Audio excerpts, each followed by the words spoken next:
आप जानते हैं कि निबंध मुख्य रूप से विचार प्रदान होते हैं। किसी भी घटना, तत्व या विचार को लेकर लेखक विस्तार से उन पर अपने विचार रखता है। आप यह भी जानते हैं कि लेख विषय से बंध कर लिखने की अध्यता होती है। ये निबंध में नहीं होती। कुछ निबंध को पढ़ते हुए भी आपने इस बात को महसूस किया होगा। किसी भी निबंध के 3 तत्व होते हैं। उसमें हम मुख्य 3 अंशों में ही पढ़ेंगे: प्रस्तावना, विषय वस्तु और उपसार। आपने अनुभव किया होगा कि पूरे निबंध का एक एक वाक्य बहुत महत्वपूर्ण है। आइए इसके महत्वपूर्ण अंशों को समझने की कोशिश करते हैं। अंश 1, प्रस्तावना। निबंध का पहला तत्व प्रस्तावना या भूमिका है। इसमें लेखक ये स्पष्ट करते हैं कि आगे पाठ में वह किस विषय पर चर्चा करेंगे। पाठ प्रस्तुत आचार्य हजारीलाल प्रसाद त्रिवेदी प्राकृतिक वंदना से आरंभ करते हैं। वे कहते हैं कि वैसे तो सभी पर्वतों की सुंदरता निराली होती है, पर हिमालय का तो कहना ही क्या। ऐसा प्रतीक होता है मानो हिमालय ने अपनी दोनों भुजाएं फैला रखी हो। एक और पर्वत श्रृंखला से निकलता अरब सागर और दूसरी ओर बंगाल की खाड़ी का लहराता समुंदर। इसके एक और रत्नों की खान और दूसरे ओर लंबी शिवलिंग श्रृंखला है। शिवलिंग अर्थात शिव की अलके या केश राशि। ऐसा माना जाता है कि हिमालय पर शंख पार्वती सदा निवास करते हैं और शिव शंकर सदैव समाधि लगाए तपस्या में लीन रहते हैं।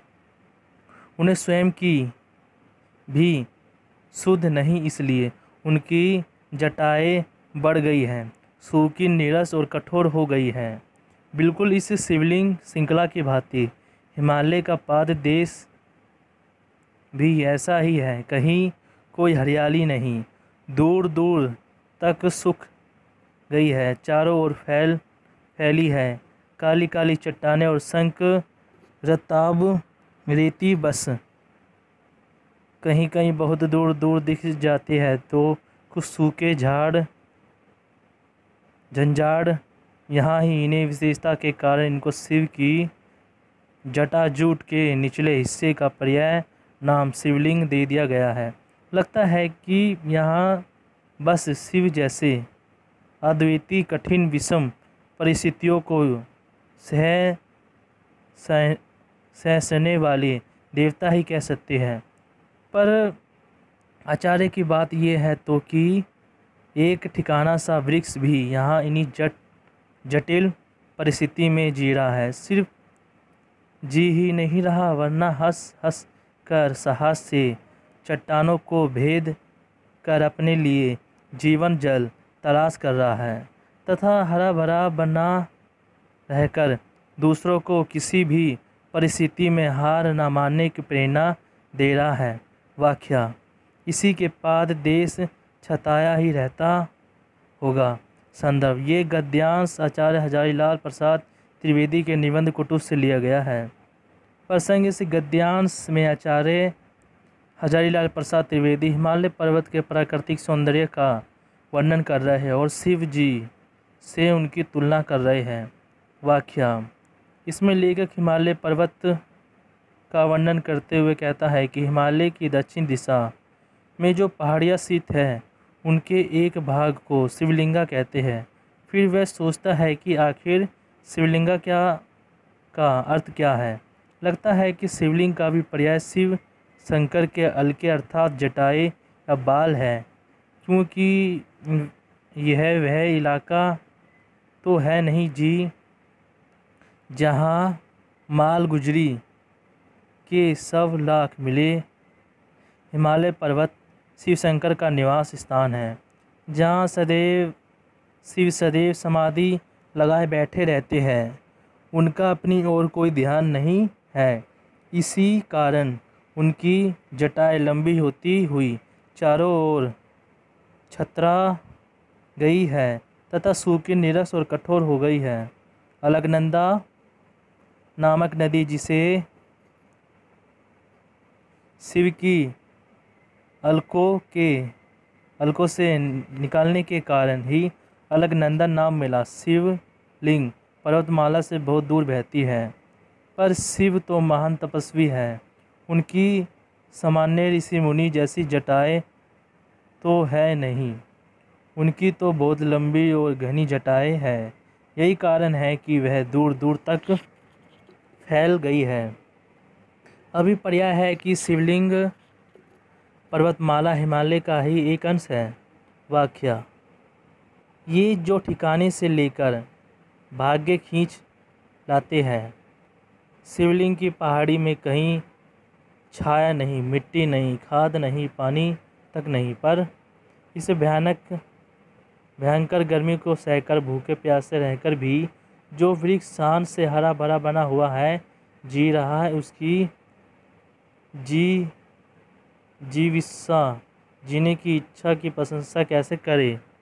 क्या कहे? इतनी कठिन परिस्थितियों में भी वह रो रो कर नहीं जी रहा, बल्कि हंसते हंसते जी रहा है। लेखक सोचता है, क्या इसकी बेशर्मी नहीं?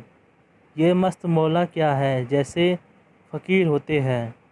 तब वह विश्लेषण करता है कि अक्सर जिन लोगों के व्यवहार से बेहिसाई झलकती है, वह काफ़ी तत्वज्ञानी होते हैं।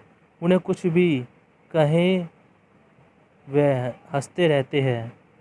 इन पर विद्रोही बातों का, झूठे आरोपों का, अपशब्द का कोई असर नहीं पड़ता। इसलिए नहीं कि वह बेशर्म होते हैं, वरन इसलिए कि उन्होंने ये जान लिया है कि विद्रोही परिस्थितियों में भी जीवन कैसे हंस कर जिया जाता है। मान अपमान, ईर्ष्या द्वेष से काफ़ी ऊपर उठ चुके होते हैं। उनकी ज्ञान की जड़ें बहुत गहरी होती है। संवत कुटुज भी ऐसा ही है। तभी तो वह चारों ओर फैली चट्टानों और रेती से भी, जहाँ जल का नामो निशान नहीं होता, अपना भोजन कहीं गहरे से खींच लाता है और जीवित बना रहता है। यह तो आप जानते ही हैं कि पानी के बिना पौधा हरा भरा बने रहना तो बहुत ही कठिन है। अंश 2, विषय वस्तु। इस पाठ में वर्णित निबंध का दूसरा तत्व है विषय वस्तु। इसके अंतर्गत प्रस्तावना में कई बात को आगे बढ़ाया जाता है। लेखक यहाँ मूल विषय के तत्वों की व्याख्या करता है। प्रस्तुत पाठ की भूमिका को पढ़कर ही हमें यह आभास होने लगता है कि इसमें अपराजय जीवनी सत्य के परिचायक कुटुज के माध्यम से लेखक हमें बहुत से संदेश देना चाहता है। विषय वस्तु में कुटुज की इसी चर्चा को आगे बढ़ाते हुए लेखक कहता है कि शिवलिंग की पहाड़ी में उगे छोटे छोटे वृक्षों के नाम, कुल, वंश, प्राकृतिक स्वभाव आदि के बारे में मैं कुछ नहीं जानता, पर लगता है कि वह मुझे बरसों से जानते हैं। उनमें से एक वृक्ष ऐसा भी है जो बहुत ठिंगना सा, छोटा सा है तथा इसके पत्ते चौड़े हैं, बड़े हैं, फूलों से खूब लदा।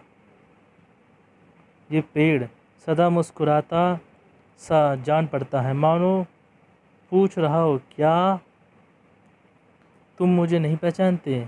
लेखक को लगता है कि वह उसे भली भांति जानता है, पर उसे उस वृक्ष का नाम याद नहीं आता। तब वह सोच में पड़ जाता है कि क्या किसी का नाम याद रखना जरूरी है? किसी पदार्थ का रूप, मुखिया अथवा नाम में तो भी रखा जा सकता है।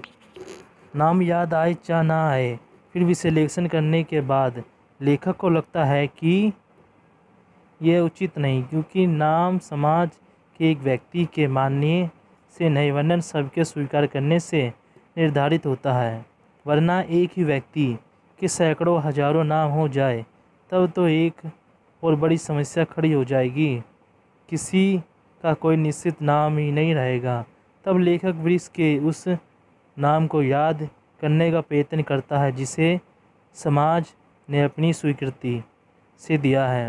वह व्यक्ति के साथ साथ तथा बाद में हजारों वर्षों तक उसे विशेष व्यक्ति का परिचय देता रहता है। इतिहास उसे प्रमाणित करता है, पर रूप पर समाज की मोहर नहीं लगी होती। वह तो किसी भी व्यक्ति का अपना ही होता है। ऐसा चिंतन करते करते अचानक उसे याद आता है कि अरे ये इस वृक्ष का नाम तो कुटुज है। कुटुज, इसकी संस्कृति साहित्य के बार बार चर्चा होती रही है। निबंधकार मानता है कि इस वृक्ष को कुटुज नाम इसलिए मिला है क्योंकि गिरिकुट पर उत्पन्न होता है। कालिदास ने इस वृक्ष की चर्चा अपनी वाक्य रचना मेघदूत में की है, जिसका मुख्य पात्र विरह पीड़ित वृक्ष अपनी प्रेसी को संदेश भेजने के लिए रामगिरी पर्वत पर मेघ को चुनता है और उन्हें यही कुटुज के फूल भेंट स्वरूप देता है। हो सकता है यहाँ क्यों फेंक रही है? हो सकता है जब कालिदास यक्ष के माध्यम से उनकी विरह वेदना वर्णित कर रहे थे तब उन्हें कुटुज के वृक्ष भी अपने समान व्यतीत पीड़ित नजर आए हो। इसी कारण उन्हें सुगंधित पुष्प, चंपा, चमेली, कमल आदि फूलों को छोड़कर कुटुज के फूलों को ही मेघ की अर्चना वंदना के लिए चुना हो। सचमुच कुटुज सौभाग्यशाली है। त्रिवेदी जी की यह भी यही इच्छा है कि वह अपनी शिवलिंग पर्वत श्रृंखला पर घिरे हुए मेघों की वंदना इन्हीं फूलों से करें।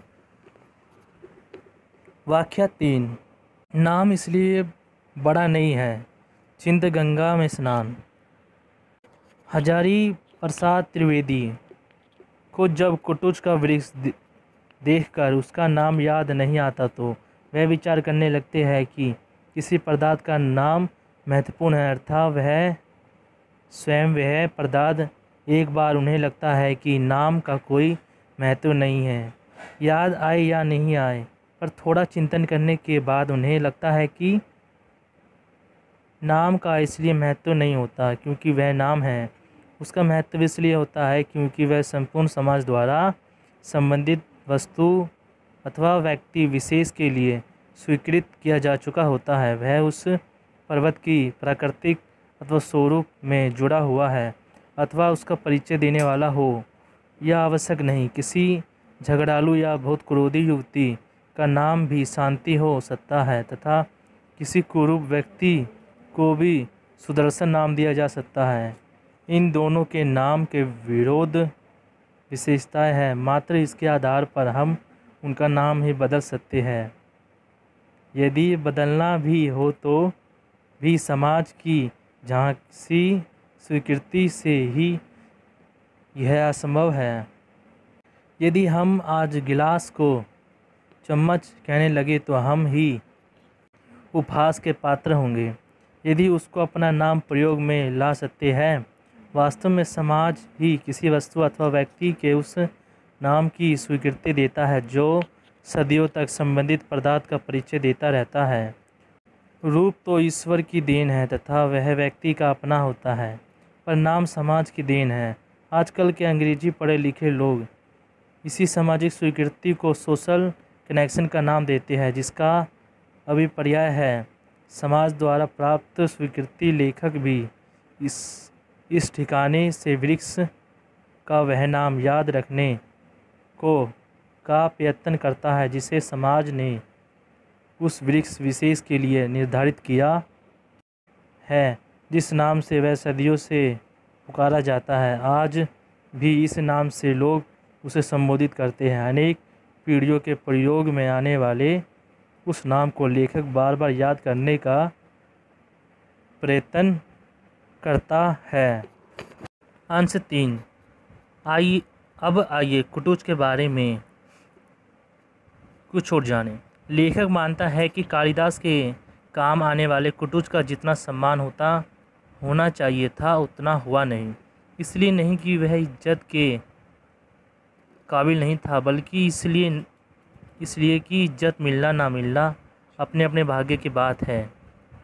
कविवर रहीम को याद आते हुए लेखक कहता है कि रहीम भी अपने समय में बहुत आदरणीय व्यक्ति थे। सम्राट अकबर के उन्हें नवरत्नों में स्थान दिया था, पर इस स्वार्थी दुनिया का उनका मेल नहीं जाना। बाद में जहांगीर ने उसे अपना काम निकलवा कर उनकी इतनी उपेक्षा कर दी जैसे कोई आम का रस चूसकर उसकी गुठली और छिलका फेंक देता है। पर सच्चाई ये है कि जिससे उनका मूल्य कम नहीं हो जाता, वह गुठली ही कभी कभी पेड़ का रूप धारण करके हमें हजारों वर्ष ही रसदार फल लौटा देती है। पर दुनिया को उनके अथवा किसी के भी मूल्य की परख कहाँ। इसी कारण तो वह कुटुज का मोल भी नहीं हाँक सकी। दुनिया से सब प्रकार के स्वार्थी और निर्मम व्यवहार पाकर रहीम को मनोस्थिति भी बिगड़ गई। तभी शायद उन्होंने कुटुज की अपेक्षा करते हुए ये दुआ लिख डाला, वह रहीम अब पिरछ कहे जिन कहे छहा गंभीर, बगन बीच बीच देखित सेडू कुटुज निहीर। रहीम का ये कहना सत्य है कि कुटुज छा नहीं दे सकता, पर क्या उसमें अन्य कोई गुण नहीं? उसके वह सुंदर मनोहारी फूल, क्या उनका मूल्य कुछ भी नहीं? लेखक तख्त करके यह निष्कर्ष निकालता है कि ऐसा नहीं है कि रहीम कुटुज के गुण ना जानते हो, वे जानते थे, पर फिर भी उन्होंने कुटुज के प्रति ऐसा अपेक्षित व्यवहार किया। उसका मुख्य कारण यही था कि वह स्वयं अपेक्षा के शिकार थे, इसलिए खराब मूड में वह ऐसी गलत बयानी कर बैठे। आगे कुटुज शब्द की उत्पत्ति की चर्चा करते हुए त्रिवेदी जी कहते हैं कि कुटुज का अभिप्राय है जो कुछ से अपजा उत्पन्न हुआ हो। कुट घर को भी कहते हैं तथा घड़े को भी, पर कुटुज ना तो घर में उतना है, ना ही घड़े अथवा गमले में। प्राप्ति अगस्त्य मुनि को भी कुटुज कहा जाता है। सोचो तो भला क्यों, क्या वह घड़े से उत्पन्न हुए थे? लेखक को लगता है कि हम कुटुज को बहुत ही सीमित अर्थों में देख रहे हैं। बात कुछ और है। संस्कृत में कुटरहरिका और कुटुजकारिका दासी को कहा जाता है। अंतमुनि अगस्त्य शायद दासी से उत्पन्न हुए होंगे, दासी पुत्र होंगे। वह बार बार सोचते हैं कि आखिर यह शब्द आया कहाँ से, आर्य भाषा से या किसी और से। इन्हें संदेह होता है कि यह आर्य भाषा का शब्द तब पाश्चात्य फ्रांसीसी विद्वान सिल्वा लेवी का कथन उन्हें याद आता है कि संस्कृत भाषा में फूलों, वृक्षों और खेती बागवानी के अधिकांश शब्द आग्नेय भाषा परिवार के हैं, इसलिए संवत कुटुज भी इसी भाषा परिवार का है। एक समय ऑस्ट्रेलिया तथा एशिया महाद्वीप मिले हुए थे। बाद में कोई भयंकर परिवर्तन विस्फोट हुआ तथा दोनों महाद्वीप अलग हो गए। बहुत बाद में लगभग 19वीं शताब्दी के आसपास भाषा वैज्ञानिकों का ध्यान इस ओर गया कि एशियाई में बसी कुछ जातियों की भाषा ऑस्ट्रेलिया में बसी जातियों की भाषा से काफ़ी मिलती जुलती है। भारत की संथाल, मुंडा और आदि जातियों की भाषा की कुछ वैसी ही है। इस कारण ये कहा जाता है कि आग्नेय भाषा परिवार का ही एक शब्द है। अब हम इसे कोल परिवार की भाषा भी कह सकते हैं। संस्कृत में अनेक शब्द यहीं से लिए गए हैं। अंश 4। आइए देखें कि लेखक को कुटुज में आखिर ऐसा क्या विशेष दिखा जो उन्होंने उसके ऊपर पूरा एक निबंध ही लिख डाला। ऐसा आखिर क्या अद्भुत है उसमें? हाँ, आगे निबंधकार कहता है कि वह कुटुज पर इसलिए बलिहारी है क्योंकि वह नाम और रूप दोनों ही दृष्टियों से अपराजेय है, कभी हार नहीं मानने वाला है। यह गुण उसके सौंदर्य में 4 चांद लगा देता है। उसका नाम हजारों वर्षों से कुटुज ही है, बदला नहीं, जबकि इस बीच अनेक पेड़ पौधों वस्तुओं के नाम बदल गए, कितने नाम लुप्त हो गए, उनको दुनिया भी भूल गई, पर कुटुज का नाम जियो का त्यों है। वह संस्कृत की विशाल शब्द राशि में आज भी अपना अधिकार जमा कर बैठा है। अन्य अनेक हिंदी शब्दों की तरह उसने हिंदी भाषा में जाकर अपना मूल रूप नहीं बदला। उसका रूप सौंदर्य भी अद्वितीय, आकर्षण और मनोहारी है, परंतु सर्वाधिक सहनीय तो इसकी जीविका जीने की प्रचंड इच्छा है। चारों ओर तीव्र झुलसती धूप तथा धड़कती लू के तेज झोंके दूर दूर तक फैले, निःशब्द सन्नाटा और नीचे के प्राणदायी मिट्टी, ना खाद ना पानी, बस गर्मी से जलती तपती चट्टानें हैं। यहाँ प्राणों की लुकित करने वाली, जीवन को रस में बनाने वाली कोई परिस्थिति नहीं है, पर कुटुज है कि फिर भी जिए जा रहा है, मजबूरी में नहीं जी रहा और ना ही जीवन को बोझ मानकर जी रहा है, वरना वह तो प्रसन्न पूर्वक हंस कर जी रहा है। विषम परिस्थितियों से घबराकर वह निस्ताहिक नहीं हुआ, उदास आक्रमणीय नहीं हुआ, वरन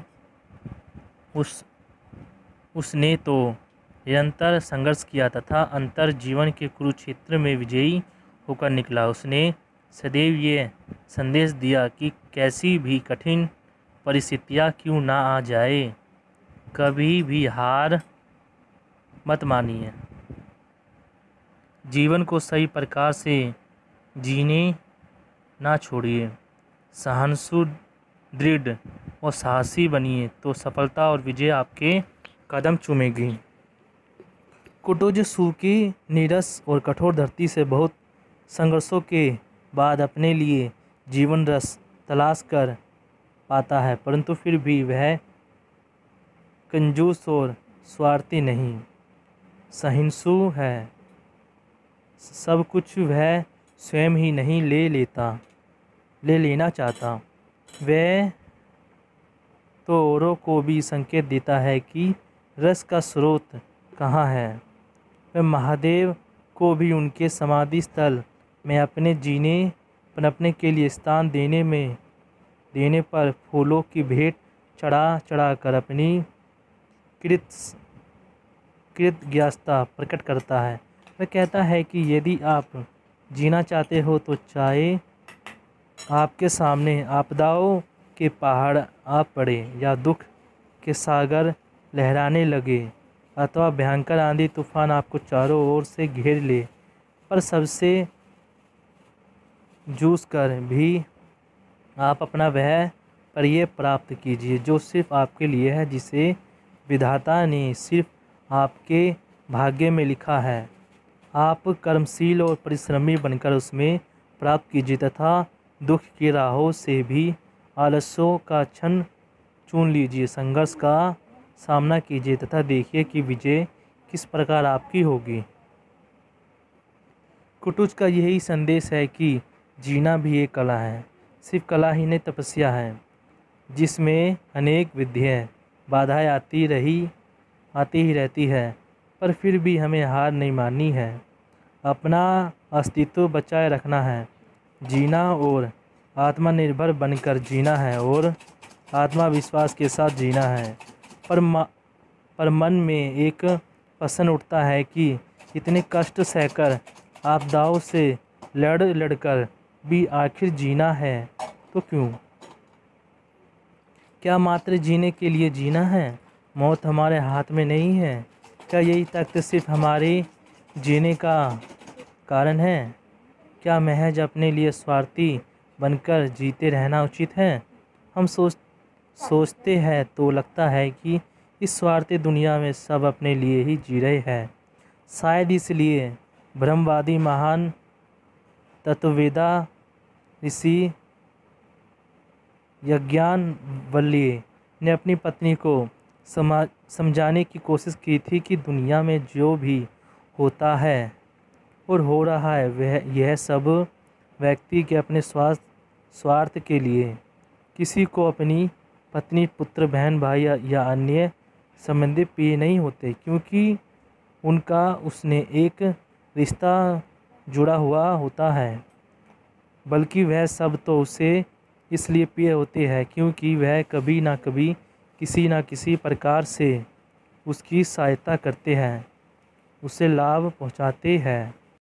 क्या ये सोचकर दुख नहीं होता यानी कि संसार में जो कुछ भी है महज अपने स्वार्थ के लिए है? यदि ऐसा ही है तो क्या करना है इस स्वार्थी दुनिया में जीकर? जीवन से भला ऐसा क्या मोह? पश्चिम के हॉक्स और हेल्वेशियस जैसे कुछ विचारक भी मानते हैं, पर आश्चर्य होता है ऐसा विचार जानकर। क्या दुनिया में त्याग, प्रेम, ममता, प्रथन कुछ नहीं है? क्या संसार सिर्फ प्रचंड स्वार्थ के बलबूते पर जी रहा है?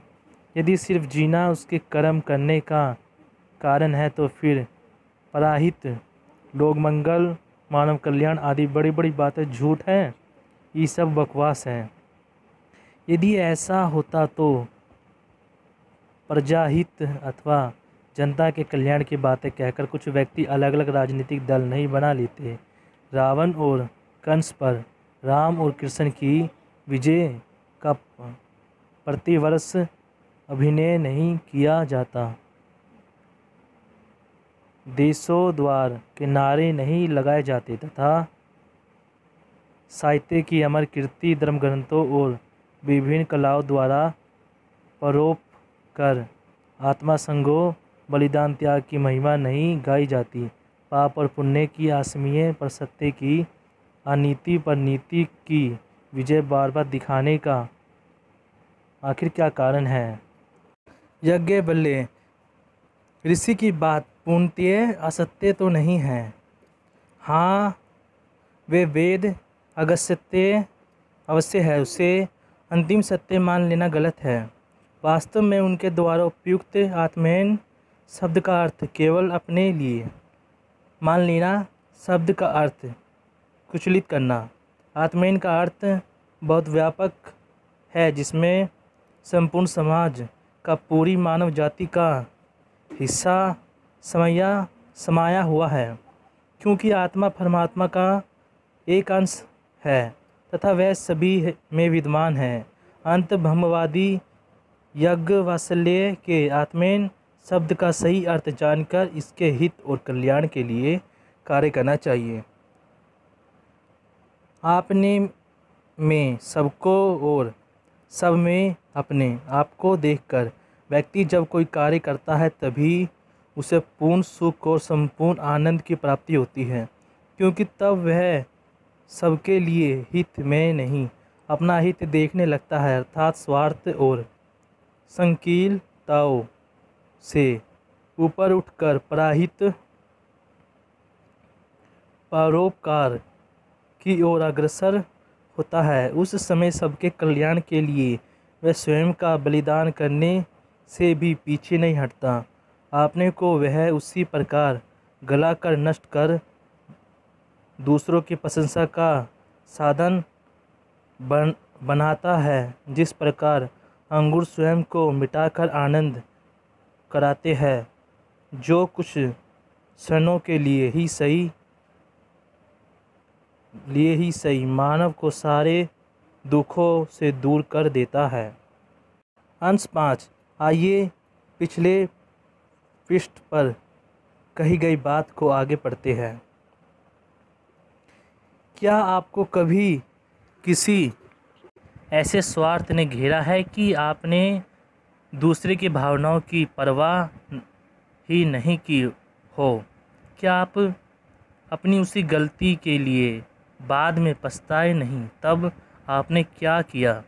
पश्चाताप उस गलती को दोबारा ना करने की प्रतीक्षा बहुत अच्छी है, ऐसा ही करना चाहिए। आगे देखें कुटुज की ओर कौन कौन सी विशेषताएं लेखक बता रहा है। क्या हमारे में इसमें से कोई विशेषता है या नहीं। अपने गुणों पर भी ध्यान दीजिए। आपने में कम से कम 5 गुणों और 5 अवगुणों की सूची बनाकर लिखिए। लेखक के मन में प्रश्न उठता है कि कुटुज क्या केवल जी रहा है, उसे जीना है मात्र इसलिए जी रहा है, अथवा वह दूसरों को कुछ संदेश भी दे रहा है, प्रांत भी सोच रहा है। लगता है कि कुटुज का संपूर्ण जीवन स्वदेशीय है। वह पग पग पर हमारे जीवन का आदर्श सिखाता चलता है। वह अपने जीवन का उदाहरण हमारे सामने रख कर हमें सिखाता है कि आत्मनिर्भर बनिए, भीख मत मांगिए, किसी पर आश्रित मत रहिए, ईश्वर के अतिरिक्त किसी से मत डरिए, नीति और धर्म के उपदेश मात्र मत दीजिए, उन्हें अपने व्यवहार से दिशा इस उन्नति के लिए कम कीजिए, कर्मशील बनिए, किसी की चापलूसी मत कीजिए, दूसरों का अपमानित करने, दुख पहुंचाने के लिए ही सिर्फ ग्रहों की पूजा अर्चना कर उनकी खुशमद मत कीजिए। अपना भाग्य बदलने के लिए विभिन्न रत्नाकर अपने पर सिद्धा मत रखिए, कर्मकांड पर धैर्यवान बनिए। लेखक का कहना है कि छल कपट छोड़ दो, हीन भावना से अग्रस्त ना हो, चाटुकार मत बनो, श्रमी, विवेकवान, उत्तरद, संघर्षशील और स्वाभिमानी बनो। यहाँ त्रिवेदी जी ने कुटुज की जीवन शैली के माध्यम से वार्तालाप, जीवन की कुस्तियाँ, स्वार्थपरता, चाटुकारिता, भ्रष्टाचार, लोभ, लिप्सा, मोह, प्रतिकृत प्रक्षरों से भारी राजनीतिक अंधविश्वासों, लोक कल्याण के नाम पर हो रहे छल कपट, असत्य, अंडबर आदि पर करारी चोट की है तथा व्यंग्यात्मक तरीके से मानव मूल्यों के हक पर चिंता व्यक्त की है। आपको भी ऐसा लगता है ना। लेखक का विचार है कि सच्चा जीवन दर्शन यही है। व्यक्ति कर्म करते तथा संभव अच्छे कर्म करने का प्रयास करे। यदि ऐसा करने से किसी अन्य व्यक्ति अथवा व्यक्तियों का भला होता है तो उसे स्वयं पर अहंकार नहीं होना चाहिए वह भाग्य विधाता पुण्य आत्मा है। इसके विपरीत यदि वह सत्य कर्म नहीं कर पाता तथा दूसरों को कष्ट अथवा दुख पहुंचाकर सोचता है कि वह सर्वशक्तिशाली सर्वशक्तिमान है, तो वह भी उसकी अल्पविधि का प्रमाण है। क्योंकि संसार का कोई भी प्राणी किसी का अपकार अथवा उपकार तब तक नहीं कर सकता जब तक ईश्वर न चाहे। हमारे अच्छे बुरे कर्मों का संचालक भाग्य विधाता करता तो प्रस्तुत ही एक ईश्वर है। हम तो मात्र उनकी इच्छा अनुसार कर्म कर रहे हैं। हमारे कर्मों से किसी का भला हो जाए तो बहुत अच्छी बात है, पर यदि ऐसा ना हो पाए तब भी कोई दुख नहीं। हमें कर्म तो करते ही रहना चाहिए। पर विचारणीय तथ्य है कि हमें कभी भी गर्व नहीं करना चाहिए। दुख पहुंचाने का गर्व यदि गलती है तो दुख पहुंचाने का गर्व तो बिल्कुल ही हमारी विकृत भाववृत्ति का बोधक है। अंश 6 उपसार। निबंध का तीसरा मुख्य तत्व उपसार, जिसमें लेखक निबंध की विषय वस्तु को उदाहरणों के साथ स्पष्ट करने के उपरांत वह तथ्य अथवा निष्कर्ष पाठकों के समक्ष रखते हैं जो उनकी दृष्टि में सारे निबंध का निचोड़ है। जरा देखें तो प्रस्तुत निबंध का उपसार लेखक ने किस प्रकार किया है। त्रिवेदी जी उपसार में हमें जीवन दर्शन समझाते हुए बताते हैं कि वस्तुत सुख और दुख तो व्यक्ति के मन के अनुरूप होते हैं। कोई भी दुख सबके लिए दुख का कारण नहीं हो सकता तथा कोई भी दुख सबको दुखी नहीं कर सकता। जो एक व्यक्ति के लिए सुखदायक परिस्थिति है, वही दूसरे के लिए दुख का कारण भी हो सकती है। यदि किसी का मन कमज़ोर, अस्थिर या चंचल है, अपने वश में नहीं है, तो ब्रह्मा जीवन की परिस्थितियों से वह बहुत जल्दी प्रभावित हो जाता है, सुखी और दुखी हो जाता है। उसकी इंद्रियां उसके नियंत्रण में नहीं रहती और वह सदैव असंतुष्ट रहता है। निरंकुश रूप में वह अपनी दृढ़ स्वार्थ भावना को लेकर कभी किसी की खुशामद करता है, तो कभी दांत निपोड़ कर किसी की जी हुजूरी करता है। उसका आत्मसम्मान, आत्मा गौरव, आत्मविश्वास सब समाप्त हो जाता है तथा वह अपनी कमजोरियों को छिपाने के लिए झूठी शान दिखाता है। दूसरों को अपने समान स्तर पर लाने, हानि पहुंचाने के लिए कुटिल चालों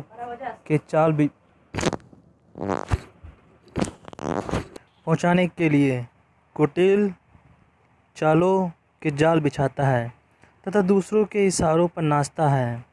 इस प्रकार वह नियंत्रण पर्वत के पतन के मार्ग की ओर अग्रसर होता चला जाता है। कुटुज ऐसा नहीं करता। वह छल कपट, राग द्वेष, मिथ्याचार, पश्चयंत्र, असत्य सबसे दूर है, स्वाधीन है। उसका मन अपने वश में है, इसलिए वह कामनाओं से मुक्त, आनंदमयी वैरागी है, बिल्कुल राजा जनक की भांति।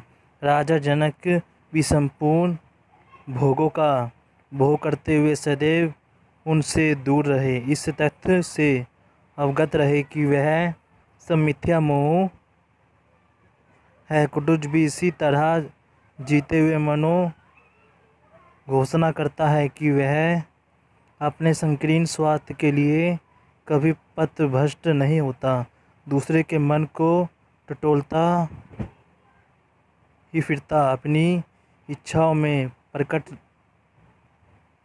भटक नहीं जाता। वह तो इनसे परे निरशस्त्र निर्लिप्त है। उसने अपने मन को वश में कर लिया है, उसे जीत लिया है और अब कभी उसका मन उस पर हावी हो उसे पराभूत नहीं कर सकेगा। भाषा शैली। आचार्य हजारी प्रसाद त्रिवेदी आधुनिक युग के गद्यकार हैं। अंत उनकी भाषा सहज स्वाभाविक रूप से उपयुक्त होती है। उनकी भाषा में बोलचाल के शब्दों की प्रधानता रही है और इसी के माध्यम से वह गंभीर तत्वों की सरलता से प्रस्तुतिकरण करते चलते हैं। कुटुज का स्थान पर इस प्रकार की भाषा मिलती जुलती, जैसे कुटुज क्या केवल जी रहा है या दूसरे के द्वारा पर भीख मांगने नहीं जाता। कोई निकट आ जाए तो भय के मारे अधमरा नहीं हो जाता, नीति और धर्म का उपदेश नहीं देता फिरता। त्रिवेदी जी स्वयं प्रचलित भाषा की शब्दावली का प्रयोग करने के पक्षधर थे, किंतु संस्कृत के तत्सम शब्दों को भी स्वीकार करते थे। उनका कहना था, प्रचलित शब्दों को विदेशी कहकर त्याग देना मूर्खता है, पर किसी भाषा के शब्दों का प्रचलन देखकर अपनी हजारों वर्षों की परंपरा की अपेक्षा करना आत्मखाद है। संस्कृत के भिन्न भाषाओं के हजारों शब्द लिए हैं, पर उन्हें संस्कृत बनाकर कुछ भी ना धोया टांग दिया। अरे सूर्य मैंने धोया ना। अच्छा, उन्हें अंग्रेजी के प्रचलित शब्दों और वाक्यों का प्रयोग करने में भी कोई हिचक नहीं है। यदि प्रभाव बनता है तो सरलता से किसी भी भाषा को अपना लेते हैं। नाम में क्या रखा है? हटस देहर इन ए नीम। इसे सोशल कनेक्शन कहा जाता है, मगर कभी कभी कवियों का मूड खराब हो जाए करता है। उन्होंने कुटुज में भी कहा है, संस्कृत भाषा ने शब्दों का संग्रह में कभी छूत नहीं मानी। जहाँ जीने किस किस नस्ल के कितने शब्द उसमें आकर अपने बन गए। त्रिवेदी जी ने कई जगह संस्कृत के तत्सम शब्दों का प्रयोग किया है तो कहीं अरबी फारसी की शब्दावली भी अपनाई है, जैसे उल्लास, तौर, चुमस्तित, कुटुज, नीलो, पल, अध्यय, अंकुच, पर्वत, सिंगला। संस्कृत की तत्सम शब्दावली तथा इज्जत, कद्रदान, गलत बयानी, आदरना सा अरबी शब्दावली। त्रिवेदी जी ने निबंध की श्रुतियों, मुहावरों, लोककृतों और सूत्रवाक्यों का भी खुलकर प्रयोग किया है। इस कारण इनकी अभिव्यक्ति में गहनता, लोकप्रियता, रससत्ता और मनोरंजकता आ जाती है और वे अपने विचारों को समर्थन देते हुए पुष्ट करते चलते हैं। सूक्ति। आत्मसेतु कामयान सर्व प्रीति भवति। दुर्जीवनी सत्य कठिन उपदेश है। जीना भी एक कला है। दुख और सुख तो मन के विकल्प है। दुखी वे है जिसका मन वश में है। दुखी वे है जिसका मन परवश में है। रूप व्यक्ति सत्य है, नाम समाज सत्य है आदि। मुहावरे। दांत निपोड़ना, आहुजूरी, खुशमंद करना, जाल बिछाना आदि का अवस्थानुसार प्रयोग किया गया है। आचार्य जी मुख्य तत्सम शब्द प्रधान परिवर्तित भाषा का मुख्य प्रयोग करते हैं और सूत्रवाक्यों का अभिव्यंजनात्मकता प्रयोग कर भाषा को सुंदर रूप प्रदान करते हैं। बलिहारी और मदक, जीवनी सत्ती, चारों ओर कुपित, यमराज के दरुण निश्वास के समान, धरगति लू में वह हरा भी है भरा भी है। उपमा अलंकार। लेखक ने विभिन्न विषयों पर निबंध रचना की है और आवश्यकता अनुसार उनकी शैलियों में निबंध लिखे हैं। कुटुज नामक निबंध में आचार्य ने गवेषणात्मक शैली का प्रयोग किया है, जैसे संस्कृत में कुटुज रूप भी मिलता है और कुटज भी मिलने को तो कुटुज भी मिल जाता तो यह शब्द किसी जाति का है। संस्कृत में कुटिया और कुटीर शब्द का यथाचित इसी शब्द से वंचित है। क्या इस शब्द का अर्थ घर में ही है? घर में कामकाज करने वाली दासी कुटकारिका या कुठारिका कही जा सकती है, परंतु इसके अतिरिक्त कुटुज में अन्य शैलियों का भी प्रयोग किया गया है। लियोतम में विवेचनात्मक शैली। नाम इसलिए बड़ा नहीं, चित गंगा में स्नान। विश्लेषणात्मक भाव शैली। रूप मुख्य है, नाम बड़ा है या रूप। पद पहले है या पदार्थ सामने है, पद नहीं सूझ रहा, मन व्याकुल हो गया। भावनात्मक और विवेकनात्मक। दूरत जीवनी सत्य विचित्र नहीं है ये तख्त। इसी प्रकार कहीं प्रतीनात्मक तो कहीं अलंकारिक शैली भी दर्शन होते हैं। त्रिवेदी जी की कृतियों में चिंतन, मनन और अनुशीलता के विभिन्न स्पष्ट रूप से दृष्टिगोचर होती है। पाठ में आए शब्दों के अर्थ समझकर उसी आधार पर अन्य शब्दों का भी निर्माण कर सकते हैं। आपको इसमें कई लाभ होंगे, जहां उस शब्द का ठीक अर्थ समझने में सहायता मिलेगी, वहीं उसी नमूने के आधार पर आप नए शब्दों का स्वयं बना सकती हैं। जैसे पहाड़ को फोड़ कर आने वाला। पाताल भेद, पाताल को भेद कर। इसी नमूने पर आप अन्य शब्द बना सकते हैं, जैसे आकाश भेद, उसे ही बनाना, आकाश भेदी। ध्वनि भेद, उसे ही विश्लेषण रूप से प्रयोग, ध्वनि भेदी बाण। इसी प्रकार अन्य नमूने के शब्द ले सकते हैं। नमूना अन्य शब्द का निर्माण। समाधिस्थ, समाधि में लगे हुए। समीपस्थ, समीप में। निकटस्थन, निकट में। दूरदृष्ट, दूर में, दूर रहने वाला। कद्रदान, कद्र करने वाला। पानदान, पान रखने का पात्र। दैत्यदान, रेतेदान, रेता रखने का पात्र। टिप्पणी, दान का अर्थ कुछ बदल गया है। ये भी याद रखिए कि दान फ्रांसी से लिया गया है, जबकि संस्कृत का दान शब्द बिल्कुल अलग है, जिससे कई शब्द बनते हैं। दानी, दान देने वाला। दानवीर, वह व्यक्ति जिसमें दान देने की प्रसिद्धि पाई है। प्रतिनिधित्व, किसी के स्थान पर अथवा किसी के लिए काम करने वाला व्यक्ति का भाव। देवत्व, देवता का भाव। स्वात्व, स्व, अपनेपन का भाव। राशि, शब्द राशि, शब्दों का ढेर, अनेक प्रकार के शब्दों का ठीक ठीक प्रयोग, शब्दावली। धनराशि, धन का ढेर, ढेर अधिक धन।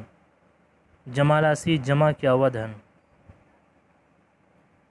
इस प्रकार अन्य शब्द छांटिए और उनका ठीक ठीक अर्थ समझाइए। साथ ही इसी नमूने के शब्द भी बनाइए। अगर अर्थ समझ में ना आए तो कोश देखकर समझिए। कोश कैसे देखिए, यहाँ भी आपको बताया जा रहा है।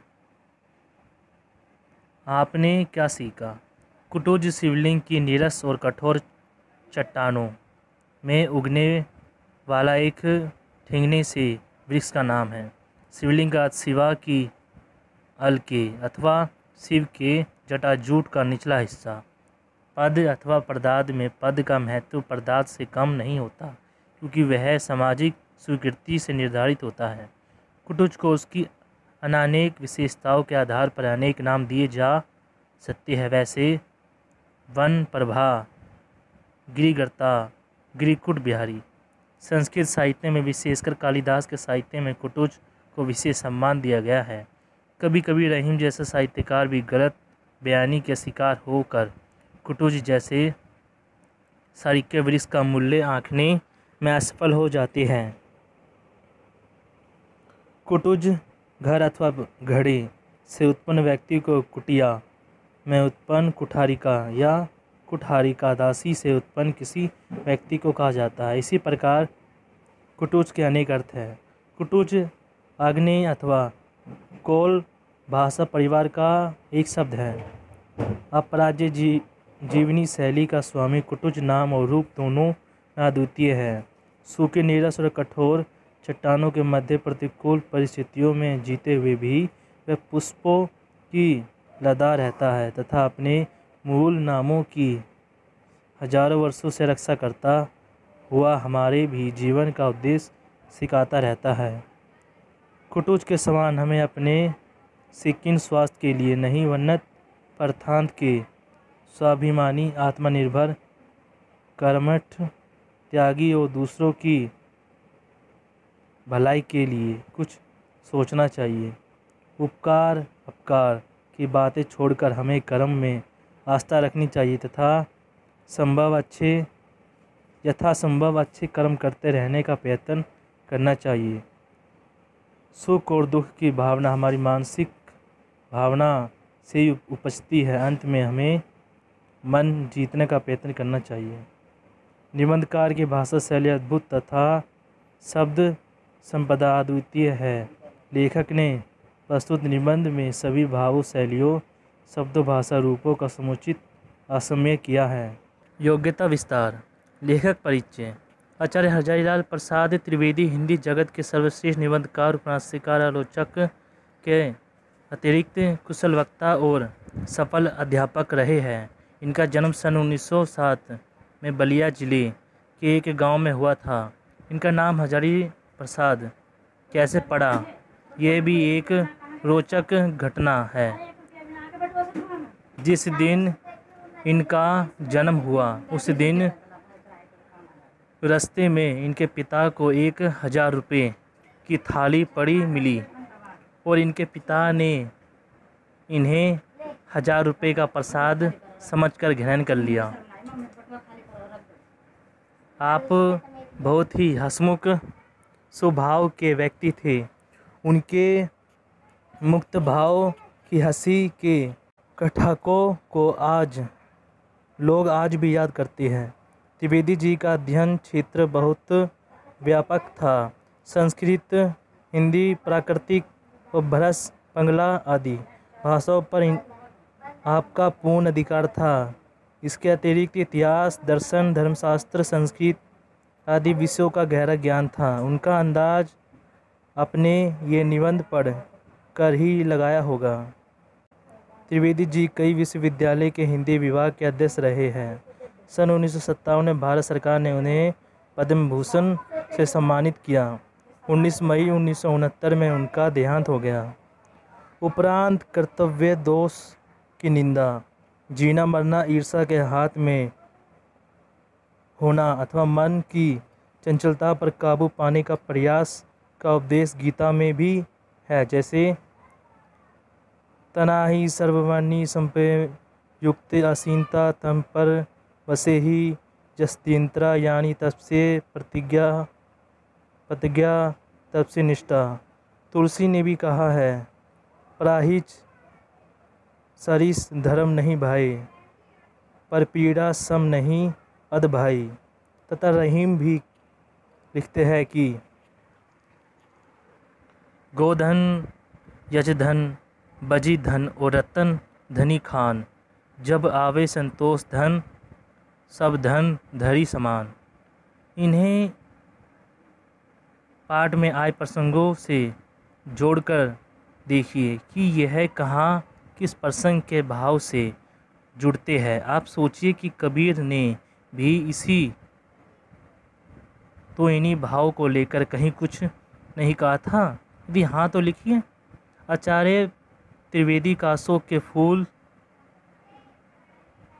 शीरीष के फूल, आम फिर